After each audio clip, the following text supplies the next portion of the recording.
ಪ್ರೀತಿಯ ನೆಚ್ಚಿನ ಸಜ್ಜನ ಬಂಧುಗಳೇ, ನಿಮಗೆ ಚಿಂತನೆಯ ಇನ್ನೊಂದು ವಿಡಿಯೋಗೆ ಸ್ವಾಗತ. ಸ್ನೇಹಿತರೆ, ನನ್ನ ಹೆಸರು ಸ್ನೇಹ, ನಮ್ಮ ಮನೆಯವರ ಹೆಸರು ಸತೀಶ್ ಅಂತ. ನಾನು ಇವತ್ತು ನನ್ನ ಜೀವನದಲ್ಲಿ ನಡೆದಂತಹ ಒಂದು ಘಟನೆಯನ್ನು ನಾನು ನಿಮ್ಮ ಮುಂದೆ ಹಂಚಿಕೊಳ್ಳಕ್ಕೆ ಇಷ್ಟಪಡ್ತೀನಿ. ಸ್ನೇಹಿತರೆ, ನಮ್ಮೂರು ಚಿಕ್ಕಮಗಳೂರು ಹತ್ರ ಒಂದು ಸಣ್ಣ ಹಳ್ಳಿ. ನಮ್ಮ ಮನೆಯವರ ಊರು ನಮ್ಮೂರಿಂದ 10 ಕಿಲೋಮೀಟರ್ ದೂರ. ನಮ್ಮ ಅಪ್ಪ ಅಮ್ಮನಿಗೆ ನಾವು 2 ಜನ ಮಕ್ಕಳು, ನಾನು ಮತ್ತೆ ನನ್ನ ತಮ್ಮ ಹರೀಶ್. ನಾನು PUC ಮುಗಿದ ನಂತರ ನಮ್ಮನೆಯಲ್ಲಿ ಆರ್ಥಿಕ ಪರಿಸ್ಥಿತಿ ಸರಿಯಿಲ್ಲದ ಕಾರಣ ನಾನು ಬೆಂಗಳೂರಿಗೆ ಕೆಲಸಕ್ಕಾಗಿ ಸ್ನೇಹಿತರ ಜೊತೆ ಹೋದೆ.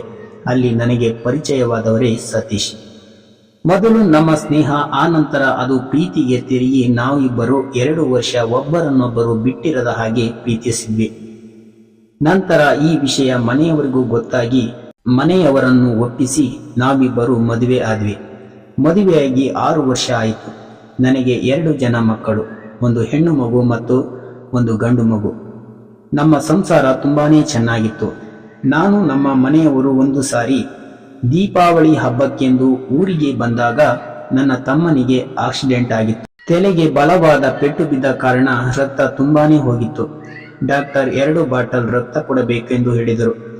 ನನ್ನ ತಮ್ಮನ ಬ್ಲಡ್ ಗ್ರೂಪ್ ಮತ್ತು ನನ್ನ ಬ್ಲಡ್ ಗ್ರೂಪ್ ಒಂದೇ ಆಗಿರುವ ಕಾರಣದಿಂದ ನಾನೇ ರಕ್ತ ಕೊಡಲು ಮುಂದಾದೆ. ನನ್ನ ರಕ್ತ ಪರೀಕ್ಷೆ ಮಾಡಿದ ಡಾಕ್ಟರ್ ಹೇಳಿದರು, ನಿನ್ನ ತಮ್ಮನಿಗೆ ನಿನ್ನ ಬ್ಲಡ್ ಕೊಡಲು ಸಾಧ್ಯವಿಲ್ಲ ಎಂದು ಹೇಳಿದರು.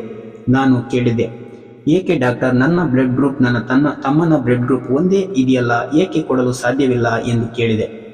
ಆಗ ಡಾಕ್ಟರ್, ನಿನಗೆ HIV ಇದೆಯಮ್ಮ ಎಂದು ಹೇಳಿದರು. ನನಗೆ ಒಂದು ಸಾರಿ ಸಿಡಿಲು ಬಡಿದಂತಾಯಿತು. ಈ ವಿಷಯವನ್ನು ಕೇಳಿ ನಮ್ಮನೆಯವರು ತುಂಬಾನೇ ಬೇಜಾರು ಪಟ್ಕೊಂಡ್ರು. ಡಾಕ್ಟರ್ ನನ್ನನ್ನು ಕರೆದು ನನಗೆ ಕೆಲವು ಸಲಹೆಗಳನ್ನು ನೀಡಿದರು ಮತ್ತು ಮೆಡಿಸಿನ್ ಅನ್ನು ಬರೆದುಕೊಟ್ಟರು. ಈ ಘಟನೆಯ ನಂತರ ನಮ್ಮನೆಯವರ ವರ್ತನೆ ಬದಲಾಯಿತು. ದಿನದಿಂದ ದಿನಕ್ಕೆ ನನ್ನನ್ನು ದೂರ ಮಾಡುತ್ತಲೇ ಬಂದರು. ಅವರ ಮಾತುಗಳು ಬದಲಾದವು. ನನಗೆ ಬೇರೆಯವರ ಜೊತೆ ಸಂಬಂಧ ಕಟ್ಟಿ ಮಾತನಾಡಲು ಶುರು ಮಾಡಿದರು. ಅವರು ಹೇಳಿದ ಹಾಗೆ ನಾನು ಯಾವುದೇ ರೀತಿ ತಪ್ಪು ಮಾಡಿಲ್ಲ. ಈ ಕಾಯಿಲೆ ನನಗೆ ಹೇಗೆ ಬಂತೋ ನನಗಂತೂ ಗೊತ್ತಿಲ್ಲ. ಈಗ 2 ವರ್ಷದಿಂದ ನಾನು ಅಪ್ಪ ಅಮ್ಮನ ಜೊತೆಯಲ್ಲೇ ಇದ್ದೇನೆ. ಊರಿನಲ್ಲಿ ಕೂಲಿ ಮಾಡಿ ನನ್ನ ಮಕ್ಕಳನ್ನು ನಾನು ಸಾಕುತ್ತಿದ್ದೇನೆ.